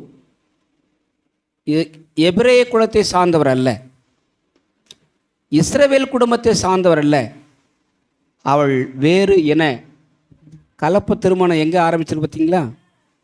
ஆனால் கர்த்தர் அந்த மகளை தனக்காக தன்னுடைய தரிசனத்தை நிறைவேற்றுவதற்காக ஆண்டவர் அவளை தெரிந்து கொண்டார். இந்த ரூத்தின் புஸ்தகத்தை நம்ம வாசிக்கும் போது இதனுடைய ரூத் புஸ்தகத்தில் 4 அதிகாரத்தில் 85 வசனங்களை நாம் புரிந்து கொள்ளக்கூடிய சத்தியமாவது என்ன? கருணை, கடவுளுடைய இரக்கம். நகோமி மருமகளாகி ரூத்துக்கு தயவு பாராட்டுகின்றாள். போவாஸ் நகோமிக்கு அடிமையாக வந்தவளுக்கு கருணை காட்டுகின்றான். கடவுள் தங்கள் மக்கள் மீது கருணை வைத்திருக்கிறார் என்பதை நமக்கு பாடமாக அது நமக்கு புரிய வைக்கின்றது. நியாயாதிபதியின் புஸ்தகத்திலே இஸ்ரவேல் மக்களை ஆளுகிறதான ஆளுநர்களாக நியாயாதிபதிகள் எழுப்பினார்கள். ஆனால் மக்கள் வழி தவறி போனார்கள், ஆண்டவரை விட்டு சோரம் போனார்கள், அந்நிய தேவர்களையும் தேவதைகளையும் பின்பற்றி போனார்கள். அவர்கள் இனி திரும்பி வருவார்களா என்ற நிலைப்பாடு இல்லை. மறுபடியும் யெகோவா தெய்வத்தினுடைய வழிபாட்டை அவர்கள் கடைபிடிப்பார்களா, பின்பற்றுவார்களா என்ற சூழ்நிலைகள் இல்லை. அப்படிப்பட்ட சூழ்நிலைதான் ஆண்டவர் தன்னுடைய உறவை ஏற்படுத்துகின்றார், ஆண்டவர் தன்னுடைய முறைமையை ஏற்படுத்துகின்றார். அப்படிப்பட்ட நிலைமையில்தான் இங்கே ஒருவளை ஆண்டவர் சந்தித்து அவளை ஏற்றுக்கொண்டு அவளை அவருக்கு உகந்த ஒரு மகளாக ஏற்படுத்தார். பொல்லாத உலகத்தில் கூட நல்லவங்க சில பேர் இருக்காங்க, நம்புறீங்களா? பொல்லாத மனிதர்கள் மத்தியில் கூட, துன்மார்க்கமான மனிதர்கள் மத்தியில் கூட ஆண்டவர் சில நல்லவர்களை வைத்திருக்கின்றார். அதற்கு ஒரு உதாரணம் ரூத் என்கிற அருமையான ரூத்தினுடைய துணிச்சல், அன்பு, கீழ்ப்படிதல், நம்பிக்கை மற்றும் பணிவு, அவருடைய நல்ல குணங்களை நாம் பார்க்கும்போது மிகவும் அற்புதமாக இருக்கின்றது. குடும்ப பெண்களாக இருக்கிற அநேகருக்கு இது ஒரு பொருத்தமான செய்தி. இந்த ரூத்து புஸ்தகத்தை திரும்ப திரும்ப படித்தா நமக்கு அநேக விஷயங்களை நாம் கற்றுக்கொள்ளலாம். அவருடைய நிறைய குடும்பங்களில் மாமியார் மருமகள் பிரச்சனை இருக்குது இல்லையா? இருக்குது. சில வேளையில் மகன்கள் இந்த பக்கம் அந்த பக்கம் படுற பாடுக்குது பற்றியா, அது பெரும்பாடு. அது பிரசவ வலி விட பெரிய வலி. அம்மா பக்கம் சப்போர்ட் பண்ணால் மனைவி கோச்சிக்குவா, மனைவி பக்கம் சப்போர்ட் பண்ணால் அம்மா கோச்சுவாங்க. இந்த மாமியார் மகள் பிரச்சனைக்கு ஒரு நல்ல தீர்வு, ஒரு நல்ல மருமகளாக இருக்குன்னு சொன்னால் ரூத்தை பார்த்தாலே மாறிடுவேன். எத்தனை பேர் சொல்லுங்க, ரூத்தை பார்த்தா நான் மாறிடுவேன். Hallelujah. What a noble character. தன் மாமியாரை பார்த்து சொல்கிறா. மாமியார் சொல்கிறாங்க, என்ன சொல்கிறாங்க, நீயும் உன் சகோதரியும் 2 பேரும் மோவாப் தேசத்தில் தங்கிருங்க, என் ஆண்டவர் என்னை மறுபடியும் என் தேசத்துக்கு திரும்ப கொண்டு செல்கின்றார், என் கூட நீ வர வேண்டாம்.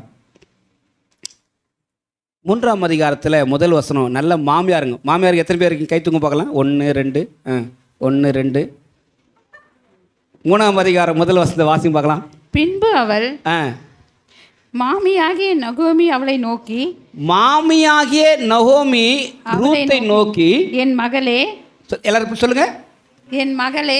எத்தனை பேர் மகளேன்னு கூப்பிட்றான்? மருமகளே, என் மகளே, நீ சுகமாய் வாழ்ந்திருக்கும்படி. எல்லாரும் சொல்லுங்க, கை தூக்கி சொல்லுங்க, நீ சுகமா வாழ்ந்திருக்கணும். நான் உனக்கு சௌக்கியத்தை தேடாதிருப்பேன். நான் உனக்கு சௌக்கியத்தை தேடாதிருப்பணும். வாசிமா. நீ போவாசின் வேலைக்காரிகளோட கூடியிருந்தாயே. போ. இப்போ மாமியாருக்கு ஒரு நல்ல மனசு பாருங்க, நல்ல மனம். எல்லாரும் சேர்ந்து சொல்ல, காலையில் அதிகாலையில் இருக்கிறோம், நல்ல மனம் வாழ்க. சொல்றது சரியில்லையே, சந்தோஷமா சொல்லுங்க, நல்ல மனம் வாழ்க. எத்தனை பேருக்கு மனசு இருக்குது? சில பேருக்கு மனசே இல்லை, கல்லான மனசு. கல்லான மனசை, கடினமான மனசை மாத்துறது தான் ஆண்டோடைய சக்தி. அல்லேலூயா. உன் ஆத்துமா வாழ்கிறது போல நீ எல்லாவற்றிலும் வாழ்ந்து சுகமாயிரு. ரெபேக்காள் வீட்டை விட்டு வெளியேறும்போது லாபான் அவனுடைய சகோதரர்கள் சேர்ந்து, எல்லாரும் சேர்ந்து, குடும்பம் சேர்ந்து சொல்கிறாங்களே, மகளே நீ கோடா கோடியாய் பெருகுவாயாக. வாழ்த்துறதுக்கு நமக்கு ஒரு நல்ல மனசு வேணும். காலை நேரத்தில் உங்களை அன்பாக சொல்கிறேன், ஒரு வீட்டுக்குள்ள நீங்கள் பிரவேசிக்கும் போது அந்த வீட்டுக்கு சமாதானம் உண்டாவதாக என்று சொல்லுங்கள். ஒரு இஸ்லாத்தை சேர்ந்த சகோதரன் இன்னொரு இஸ்லாத்தை சேர்ந்த சகோதரனை பார்க்கும்போது சொல்லுங்களேன். அவர் ரிப்பீட் பண்ணுவார். என்ன சொல்லுவார்? வலைக்கம் சலாம். அப்படின்னா என்ன அர்த்தம்? என்னையும் உன்னையும் சந்திக்க வைத்த இறைவனுக்கு நன்றி. நம்ம கிறிஸ்தவங்க பிரைஸ் லார்ட், ஸ்தோத்திரம். அந்த ஸ்தோத்திரம் கூட ஆத்திரமா தான் ஏன் சொல்கிறான்? சமாதான வாழ்த்து இருக்குதா நம்ம வீட்டில்? காலையில் எழுந்துச்சு உடனே சமாதானமாக ஆண்டரோடு பழகுங்க. காலையில் இருந்து ஒன்று மனைவியோட சமாதானமாக பேசுங்க, புருஷனோட சமாதானமாக பேசுங்க. அந்த நாள் முழுவதும் நீங்கள் சமாதானம் இருப்பீங்க. ஹல்லேலூயா. யார் நிம்மதியும் யாரும் எடுத்துக்க மாட்டாங்க, நம்மதியுமே நம்மளே தான் கெடுத்துக்கிறோம். சொல்லுங்கள் பார்க்கலாம். யார் நிம்மதியும் யாரும் கெடுக்கிறதில்ல, நம்ம நிம்மதியை நம்மளே தான் கெடுத்துக்கிறோம். மருமகளுக்கு மருமகளை மகளாக பார்க்குறான். மகளே நீ சுகமாக இருப்பதுக்கு நான் என்ன பண்ணுறேன்? தேடாமல் இருப்பேனோ? உன் சுக வாழ்க்கையை நான் தேடாமல் இருப்பேனோ? இப்போது சொல்கிறாங்க, மகளே நீ என்னை விட்டு பிரிஞ்சு போயிடுமா. இந்த பகுதி 2ஆம் அதிகாரத்தை வாசிக்கும் போது பார்க்குறோம், ஓர்பாள் ரூத்தினுடைய சகோதரி திரும்பி பின்னிட்டு போய்விட்டாள். இப்பொழுது இவள் சொல்கின்றாள், மாமியாரே என்னை திரும்ப போகணும்னு சொல்லாதீங்க, எனக்கு போகிறதுக்கு இஷ்டம் இல்லை. இனம், ஜனம், மொழி, கலாச்சாரம், உறவு எல்லாவற்றையும் உதறுவதற்கு கட்ஸ் வேணியா. என்னை ஒரு பாஸ்டர் கேட்டார், எனக்கு ரொம்ப யோசித்தேன். 22 வயசு 23 வயசில் ஒரு பெண்ணை கல்யாணம் பண்ணி புருஷன் வீட்டுக்கு அனுப்புகிறோம். அவங்க என்ன பண்ணுறாங்க? அப்பா அம்மா அண்ணன் தம்பி உறவு எல்லாத்தையும் என்ன பண்ணுறான், மீறி என்ன பண்ணுறான், கல்யாணம் பண்ணிட்டு வீட்டுக்கு வந்துடுறாங்க. எந்த ஆணாகிலும் மீறி அவங்க வீட்டுக்கு போய்க்கிறாங்களான்னு கேட்டார். கல்யாணம் பண்ணின்னு பெண்ணு வீட்டுக்கு போகிறாங்களா? இது பெரும் பிரச்சனை தான். போக முடியாது. காரணம், நம்முடைய ஈஸ்டர்ன் கலாச்சாரம் பண்பாடு அப்படி அல்ல. இங்கே அந்த வீட்டை விட்டு அவள் வெளியே எழும்போது அவங்க அப்பா அம்மா எவ்வளோ கஷ்டப்பட்டிருப்பாங்க, அவங்க குடும்பத்தார் எவ்வளோ கஷ்டப்பட்டிருப்பாங்க. ஏற்கனவே விதவையானவள், இன்னொரு விதவையோடு கூட போகணும். 2 பேருமே புருஷன் இழந்தவர்கள். அவங்களுக்கு எதிர்காலம் என்று ஒன்று உண்டா? யோசிங்க. அவங்களுக்கு முன்னால் உதவி செய்யக்கூடிய நபர் உண்டா? இல்லை. இன்னொன்று, முன்பெண் அறியாத ஒரு இடத்துக்கு போகணும். மாமியார் மருமகளை பார்த்து சொல்கிறார், பிரச்சனை என்னோடு இருக்கட்டம்மா, நான் பார்த்துக்கிறேன், நீ உங்கள் வீட்டுக்கு திரும்பி போமா. இப்போ அவள் சொல்லுகின்றாள், உன் ஜனம் என் ஜனம், உன் கடவுள் என் கடவுள். சொல்லுங்க பார்க்கலாம். உன் ஜனம். அவங்கவுங்க வீட்டில் அவங்க அப்பா அம்மா வந்த உடனே பாருங்களேன், கறி மீன் முட்டை எல்லாம் நடக்கும். புருஷன் வீட்டிலேருந்து யாருன்னா வந்துட்டா அவன் ஏன் வந்தாங்க கேள, ஆர்டர் பறக்கும். கொஞ்ச நேரம் மொத்தம் தட்டு டம்ளரெல்லாம் பறக்கும். நம்ம வீடுகளுடைய நிலைமை இப்படி தான். உன் ஜனம் என் ஜனம், உன் கடவுள் என் கடவுள். மாமியார் மேலே எவ்வளோ இரக்கம் பாருங்கள், கருணை பாருங்கள், தயவு பாருங்கள். இரக்கமுள்ளவர்கள் பாக்கியவான்கள், அவர்கள் இரக்கம் பெறுவார்கள். சொல்லுங்கள், கை தூக்கி சொல்லுங்கள். இரக்கமுள்ளவர்கள் பாக்கியவான்கள், அவர்கள் இரக்கம் பெறுவார்கள். இந்த இரக்கத்தை தான் இறைவன் அவளுக்கு திரும்ப செலுத்துகின்றார். போவாஸ் அவளை பார்த்து சொன்னார், மகளே பயப்படாதே, உனக்கு நான் வேண்டியதெல்லாம் செய்வேன். ஏன், நீ இரக்கம் காட்டினா இரக்கம் பெற்றுக்கொள்வாய். நாம் பிறருக்கு நாம் கருணை காட்டும்போது, இரக்கம் காட்டும்போது, நம்முடைய ஈகையினாலே பிறரை நாம் மதிக்கும்போது, அவருக்கு ஆதரவு கொடுக்கும்போது, அது ஒரு நாளும் தவறி போவதில்லை. அதை ஆண்டவர் திரும்ப நமக்கு செலுத்துவார். அல்லேலூயா, அல்லேலூயா. ஆண்டவருடைய வார்த்தை சொல்கிறது, ஏழைக்கு இறங்குகிறவன், சொல்லுங்க, ஏழைக்கு இறங்குகிறவன் கர்த்தருக்கு கடன் கொடுக்கிறான். எவன்னா கடவுளுக்கு கடன் கொடுக்க முடியுமா? இந்த சர்ச்சை ஆரம்பிக்கும் போது, கட்டும்போது, நான் ஒருத்தர்கிட்ட போய் 25,000 ரூபாய் கடன் கேட்டேன். காலையில் பேசுகிறேன், எனக்கு தெரியும், காலையில் தான் பேசுகிறேன். அவர் வீட்டுக்கு போயிட்டு நான் கடன் கேட்டபோது அவர் என்ன ஒரு வார்த்தை கேட்டார். இஸ் நாட் கிறிஸ்டியன், அவர் கிறிஸ்தவர் அல்லாதவர். மேஸ்திரிங்களாம் வந்துட்டாங்க, கூலி கொடுக்குறீங்க, அந்த சனிக்கிழமை பட்டோடா பண்ணணும், பிரச்சனையாக இருக்குது, தயவுசெய்து நீங்கள் உதவி செய்யுங்க, அடுத்த மாதத்தில் நான் திரும்பி கொடுத்துறேன் அப்படின்னு சொல்லி நான் அவர்கிட்ட போய் கடன் கேட்குறேன். அப்போ அவர் சொல்கிறாரு, சார், அந்த கோயில் இருக்கிற ஆண்டவர் கடன் கொடுக்குறது நான் என்ன பெரிய லட்சாதிபதியா? அவர் யார்? அவருக்கு போய் என்னால் கடன் கொடுக்க முடியுமா அப்படின்னு கேட்டார். தீனாடா அந்த மனுஷன் கடன் போய் கேட்டாங்க, இப்படி தூக்கி அள்ளி போடுறானே. அடுத்த நாள் காலையில் வந்தார், 25,000 ரூபாய் கையில் கொடுத்து, கடன் இல்லை சார், இந்த கடவுளுக்கு நான் காணிக்கையாக கொடுக்குறேன் சார். கையை தட்டி கத்த சோத்திரம் பண்ணுங்க. ஹல்லேலூயா. அவருடைய 2 பிள்ளைகளையும் நல்ல வேலை ரிட்டையர் ஆகிட்டு 2 பிள்ளைகளை கல்யாணம் பண்ணி கொடுத்து நல்லா சந்தோஷமாக இருக்கார். நம்ம தெருவில் தான், நம்ம ஏரியாவில் தான் இருக்கார். ஹல்லேலூயா. யார் ஒருவர் இரக்க குணமுள்ளவர்களாய் வாழ்கிறார்களோ, கர்த்தர் அவர்களை, அவர் எந்த இனத்தில் அல்லது மதத்தில் மொழியில் அடிப்படையில் சேர்ந்தவர்களாக இருந்தாலும் அவர்களை ஆண்டவர் கைவிடுவதே இல்லை. ஹல்லேலூயா. இதைத்தான் மோவாபிய பெண்ணாகிய ரூத்தின் மூலமாக நாம் பெற்றுக்கொள்கின்றோம். தன் மாமியாருக்கு அவள் காட்டின கருணை, இரக்கம் அவளை கைவிடுவதில்லை. எத்தனை மருமகள்மார்கள் உங்கள் மாமியாருக்கு கருணை காட்டுவீங்க? அவங்களுக்கா காட்டு சொல்கிறேன், அவங்கள என்ன காட்டு சொல்லும் போதில்லை, வச்சு செய்வனே தவிர என்ன செய்வேன்? அவங்கள நான் வச்சு செய்வேன். சீக்கிரமாக அவங்கள என்ன பண்ணுவேன்? வீட்டிலேருந்து காலி பண்ணிடுவேன். கல்யாணம் பண்ணி ஒரே நாளில் அம்மாவுடைய ஆசீர்வாதம் வேணும்னு சொல்லிட்டு மணமகன் போயிட்டு அம்மா கிட்ட காலில் விழுந்து ஆசீர்வாதம் வாங்க போனான். வீட்டுக்கு வந்த மகராசி புண்ணியவதி அச்சா பார் செல்போன் தூக்கி அவன் கண்ணத்தில் அட்டமான்னு ஒழிச்சு முதல் நாளே ஸ்டார்ட் ஆயிடுச்சு. போவாஸ் சொல்றாரு, குணசாலியான ஸ்திரீ, குணவதிப்பா, நல்ல பண்புள்ளவள்பா, இரக்கமுள்ளவள்பா, இப்பொழுது நீ செய்கிற இந்த நல்ல விசேஷத்தை பார்க்கலும் என் குடும்பத்தில் நகோமிக்கு செய்த விசேஷம் இதை விட மேலானதுன்னு சொல்ல அவளை புகழ்ந்து போற்றுகின்றார். அந்த குணவதி போல நாம் மாறும்போது கடவுள் நமக்கு வேண்டியதெல்லாம் செய்வார். ஹல்லேலூயா. நம்ம நினச்சிட்டு இருக்கோம் கொடுக்குற தெய்வம் கூறிய பிச்சு கொடுக்க மாட்டார். நீ கொடுக்காதவரை அவர் கொடுக்க மாட்டார். Praise the Lord. ஹல்லேலூயா. ஆண்டவர் நம்மிடத்தில் எதிர்பார்ப்பது என்ன? இந்த ஆண்டினுடைய துவக்கத்தில் பிரியமானவர்களே, குணவதியாய் மாற கர்த்தர் அழைக்கின்றார். குணசாலியாக குணசீலியாக மாற கர்த்தர் அழைக்கின்றார். அப்பொழுது நம்முடைய குடும்பம் தழைக்கும்.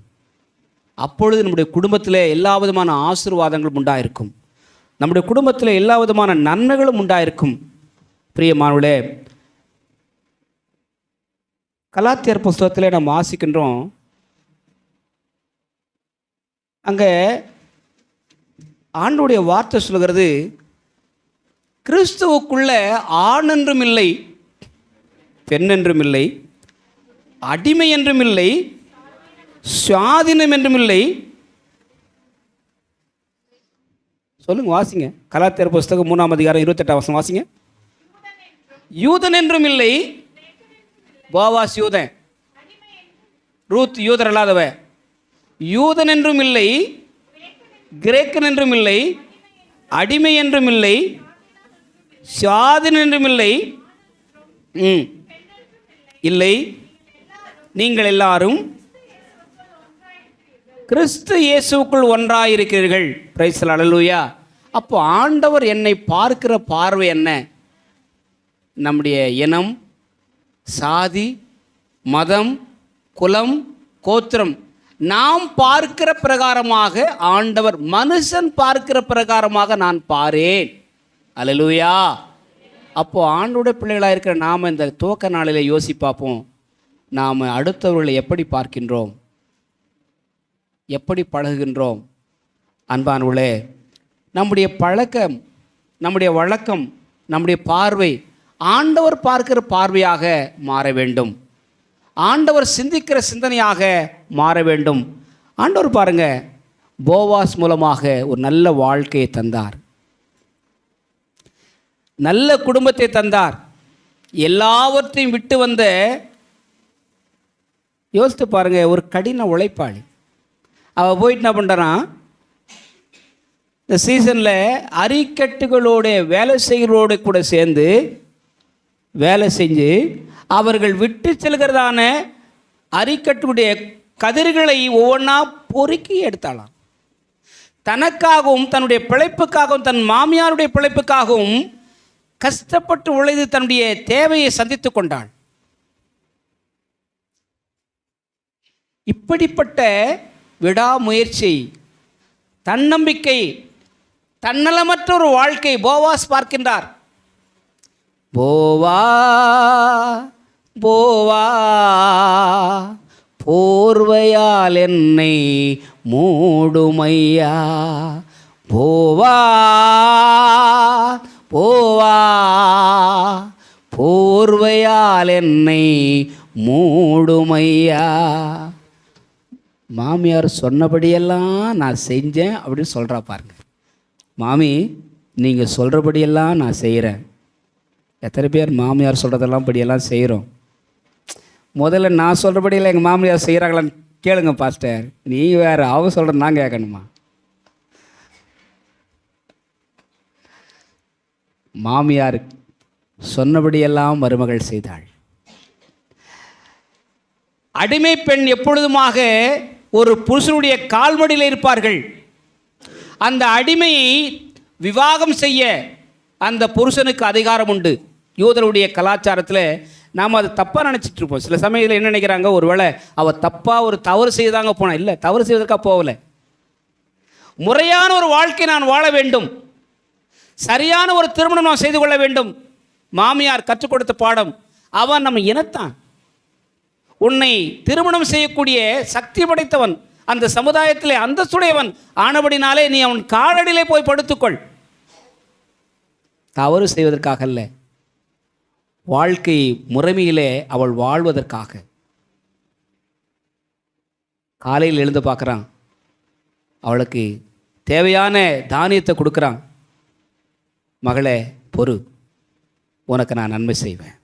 Price the Lord. Hallelujah, hallelujah. அவள் செய்த இந்த காரியத்தை நினைத்து அவள் வெட்கப்படவில்லை. மாமியாருக்கு சொல்லி கொடுத்து செஞ்சா. எதற்காக செய்தால், ஏற்கனவே தன்னுடைய வாழ்க்கையிலே இழந்து நிற்கின்ற மருமகள், நான் கணவனை பிரிந்த விதமாக அவளும் கணவனை பிரிந்திருக்காளே, அவளுக்கு நான் ஒரு சுகத்தை கொடுக்க வேண்டும் அல்லவா, அவளுக்கு நான் ஒரு வாழ்வை கட்ட வேண்டும் அல்லவா என்பதை நினைத்து அவளை வழிநடத்துகின்றாள். சொன்னதை செய்த அருமையான போவாசுடைய இரக்கத்தை பெற்றுக்கொண்டாள், கருணையை பெற்றுக்கொண்டாள், தயவை பெற்றுக்கொண்டாள். போவாசுக்கும் ரூத்துக்கும் திருமணமாகிறது. எங்கே கதிர் பொறுக்குனாலோ அதே தோட்டத்துக்கு ராணியாக மாறிட்டாயா? கையை தட்டுங்க. ஹல்லேலூயா. எங்கே நாம் பாதிக்கப்பட்டோமோ, எங்கே நீ பாதிக்கப்பட்டிருக்கியோ, அல்லது யாரு முன்னால் நீ தலை குனிஞ்சில்லையோ, அதே இடத்துல கர்த்தர் உங்களை உயர்த்துவார். எத்தனை பேர் விசுவாசிக்கிறீங்க? பக்கத்தில் சொல்லுங்கள். எங்கே நீ கண்ணீர் விட்டியோ, எங்கே நீ பாதிக்கப்பட்டியோ, எங்கே நீ கதிர் பொறுக்குனியோ, அங்கே உன்னை ஆசீர்வதிப்பார் ஆண்டவர். எத்தனை பேர் விசுவாசிக்கிறீங்க? இந்த ஆண்டில் நம்முடைய பாதிப்புகளிலிருந்து ஆண்டவர் நம்மை மீட்பார். நம்முடைய துயரங்களிலிருந்து ஆண்டவர் நம்மை மீட்பார். நம்முடைய கஷ்டங்களிலிருந்து ஆண்டவர் நம்மை மீட்பார். பிரியமானவர்களே, ரூத்தின் சரித்திரம் நம்முடைய வாழ்க்கைக்கு ஒரு பிரயோஜனமான பாடமாக மாறுகிறது. அருமையான மகள் தன் பாதிக்கப்பட்ட அதே இடத்துக்கு சொந்தக்காரியாக மாறுகிறாள். இப்பொழுது அவர் சொல்லுகின்றார், போவாஸ் ரூத்தை பார்த்து சொல்லுகிறார், பயப்படாதே. ஏன் பயப்படாதுன்னு சொன்னார்? சமுதாயம்,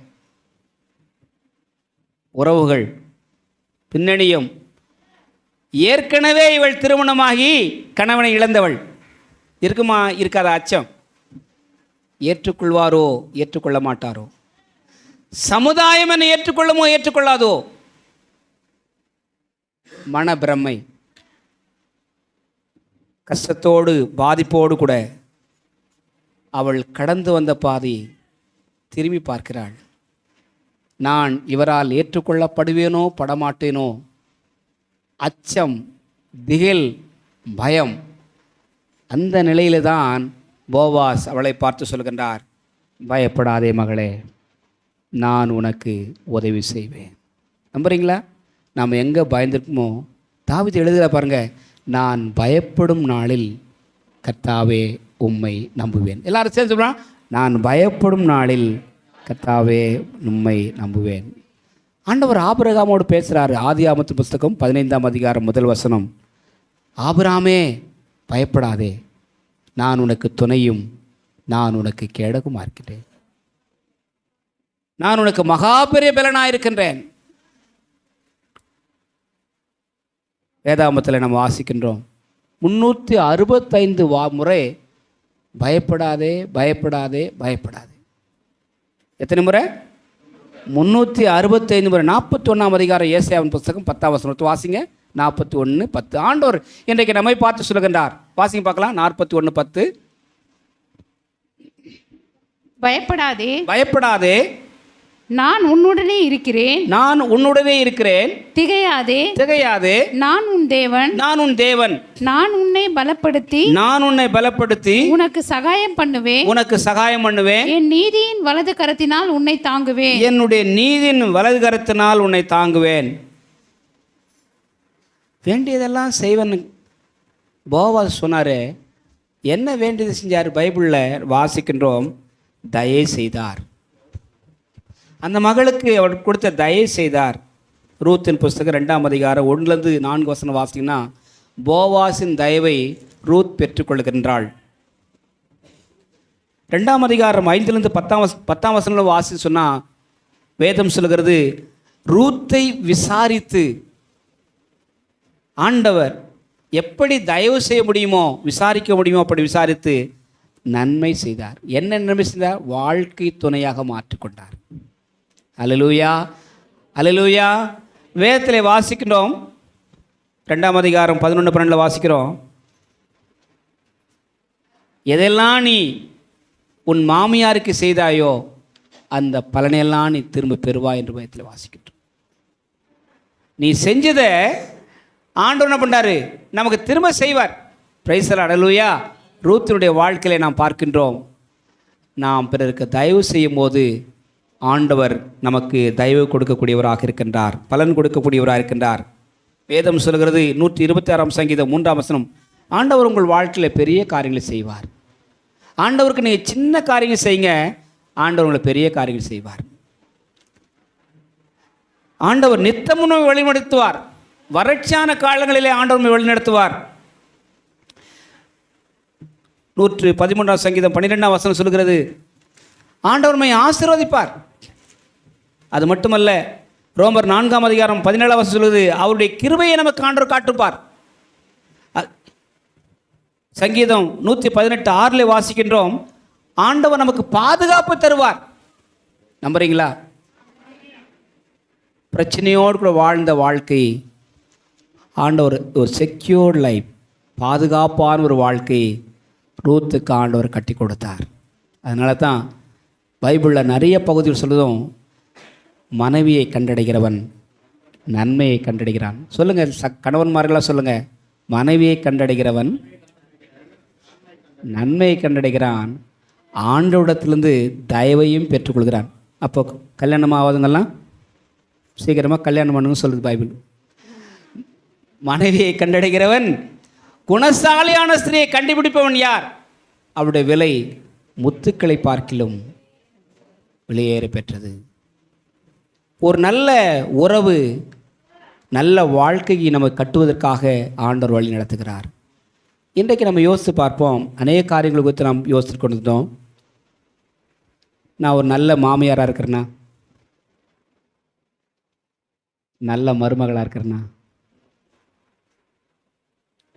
போவாசி போல நல்ல குடிமகனாக இருக்கேனா, சமுதாயத்தில் நல்ல அந்தஸ்தோடு வாழ்கிறேனா, பிறருக்கு தயவு பாராட்டுகிற நல்ல மனிதனாக இருக்கின்றனா?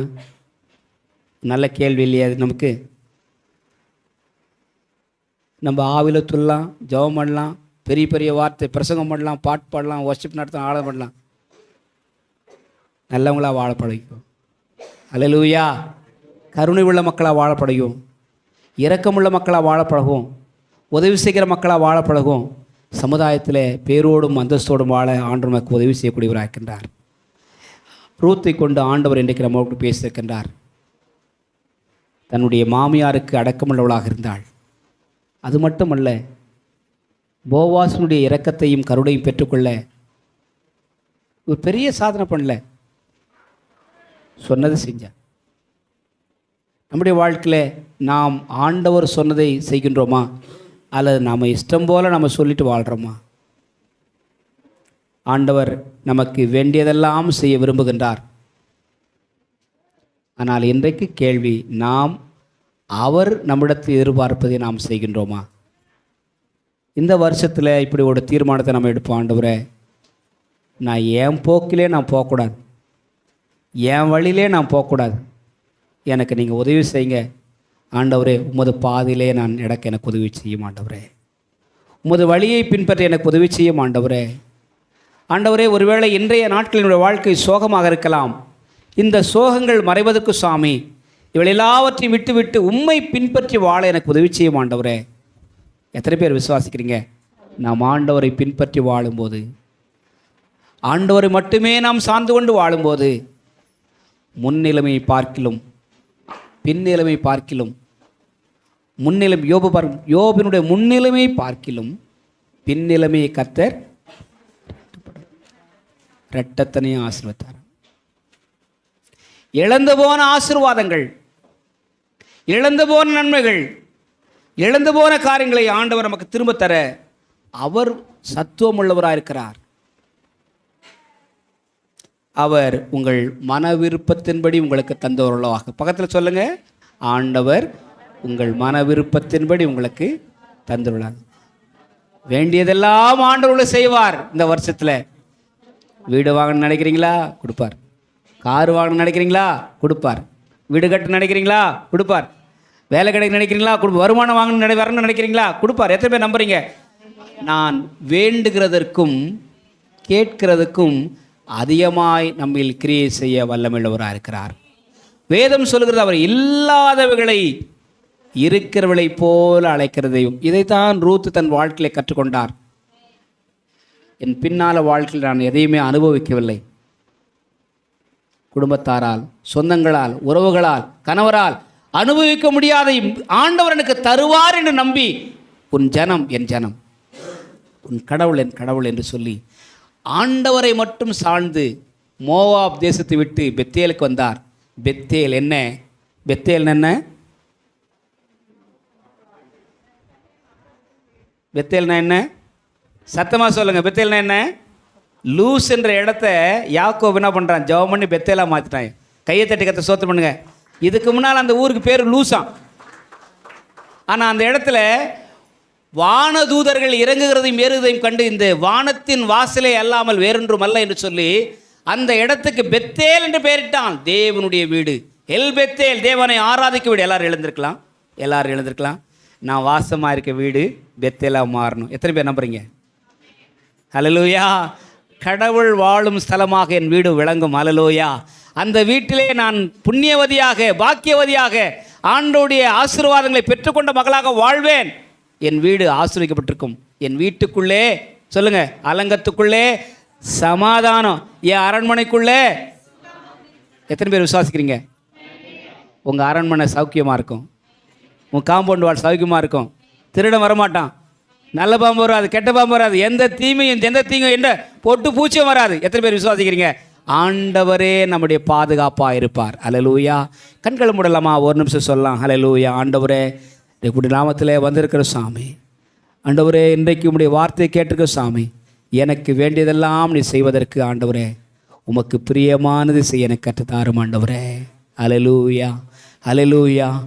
உமக்கு பிரியமானதை செய்ய எனக்கு கற்றுத்தாரும் தெய்வமே. உமக்கு பிரியமானதை செய்ய எனக்கு கற்றுத்தாரும் தெய்வமே. நீரே என் தேவன், நல்ல பரிசுத்த ஆவியானவர் செம்மையான வழியிலே நடத்த வேண்டுமே. செம்மையான வழியிலே நடத்த வேண்டுமே. மேக சம்பமே, அக்கினி சம்பமே, ஏற்றும் தெய்வமே, துணையாளரே. மேக ஸ்தம்பமே, அக்கினி சம்பமே, தேற்றும் தெய்வமே, துணையாளரே. உம்மை நோக்கி என் கைகளை உயர்த்தி உயர்த்தி மகிழ்கின்றேனையா. உம்மை நோக்கி என் கைகளை உயர்த்தி உயர்த்தி மகிழ்கின்றேனையா. வறண்ட நிலம் தவிப்பது போ என் ஆன்மா உமக்காக ஒவ்வொரு நாளும் ஏங்கே ஏங்கே தவிக்கின்றதையா. ஏங்கே ஏங்கே தவிக்கின்றதையா. எனது ஏக்கமே, எனது பிரியமே, எனது பாசமே, எனது ஆசையே, எனது ஏக்கமே, எனது பிரியமே, எனது பாசமே, எனது ஆசையே உமக்கு பிரியமானதை செய்ய எனக்கு கற்றுத்தாரும் தேவனே. உமக்கு பிரியமானதை இந்த வருஷத்திலே செய்ய எனக்கு கற்றுத்தாரும் ஆண்டவரே. எத்தனை பேர் விசுவாசிக்க ஆண்டவருடைய நாமத்தில்? ஆண்டவர் அவருக்கு பிரியமானதை நாம் செய்யும்போது, அவருக்கு உகந்தமான காரியங்களை நாம் செய்யும்போது, ரூத்தை ஆசீர்வதித்த உயர்த்தின அதே ஆண்டவர் நம்மை நாம் பாதித்த இடங்களிலே நம்மை உருவாக்குவார், உயர்த்துவார், ஆசீர்வதிப்பார். எத்தனை பேர் சொல்ல முடியும்? அவர் உருவாக்குவார், அவர் ஆசீர்வதிப்பார். நம்புறீங்களா? அவர் நம்ம உருவாக்கி கொண்டிருக்கின்றார். நம்முடைய பாதிப்புகளை கர்த்தர் மாற்றுவார், சோர்வுகளை கர்த்தர் மாற்றுவார், சோதனைகளை கர்த்தர் மாற்றுவார். நமக்கு குறித்த ஆசீர்வாதத்தை நம்ம கண்டிப்பாக கொண்டு வந்து சேர்ப்பார். ஹல்லேலூயா. அதற்கு எந்த விதமான மாற்று கருத்துகளே கிடையாது. கண்களை மூடி ஆண்டுக்கு நன்றி சொல்லலாம். ஹல்லேலூயா. என் ஆத்துமாவே கர்த்தரை ஸ்தோத்திரி, என் முழு உள்ளமே பரிசுத்த நாமத்தை ஸ்தோத்திரி. என் ஆத்துமாவே கர்த்தரை ஸ்தோத்திரி. கர்த்தர் செய்த சகல உபகாரியங்களை மறவாதே. ஆமென். நம்முடைய ஆண்டவராகிய இயேசு கிறிஸ்துவின் கிருபையும் பிதாவாகிய தேவனுடைய அன்பும் பரிசுத்த ஆவியானுடைய ஐக்கியமும் சமாதானமும் நம் அனைவரோடும் இன்றும் என்றும் சதா காலத்தில் இருப்பதாக. ஆமென்.